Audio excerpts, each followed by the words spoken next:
Wali Kota Makassar Muhammad Ramdan Pomanto menegaskan bahwa pihaknya telah mempersiapkan langkah-langkah strategis untuk menghadapi ancaman krisis air dan kekeringan yang diprediksi akan melanda Kota Makassar. Dia menyatakan bahwa potensi krisis air bukanlah hal baru dan pemerintah Kota Makassar telah mengambil langkah antisipasi sejak tahun lalu. Dani Pomanto menekankan kami sudah memprediksi hal ini dan karena itu PDAM telah membuat instalasi teknologi atau IMTEK baru di muara Sungai Talo yang siap digunakan. Kondisi seperti ini yang berpotensi berulang setiap tahun.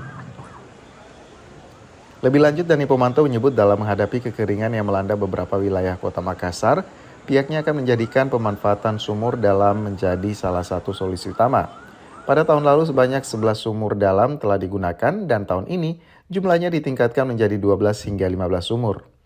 Wali Kota Makassar 2 periode itu juga menegaskan bahwa seluruh sumber daya akan dikerahkan, termasuk Badan Penanggulangan Bencana Daerah atau BPBD, untuk memastikan bantuan air bersih bagi masyarakat yang terdampak kekeringan. Untuk per klaster-klaster kecil. Untuk klaster besar, kita suplai dari selatan. Seperti kemarin, kita mobilisasi mobil truk kita dengan toran-toran air untuk mensuplai utara.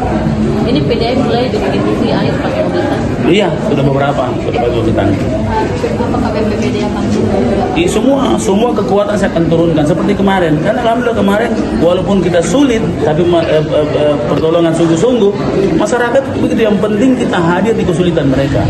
Dan alhamdulillah kemarin itu kita dapat kota terbahagia di dunia pada saat kita kemarau panjang dan kena banjir.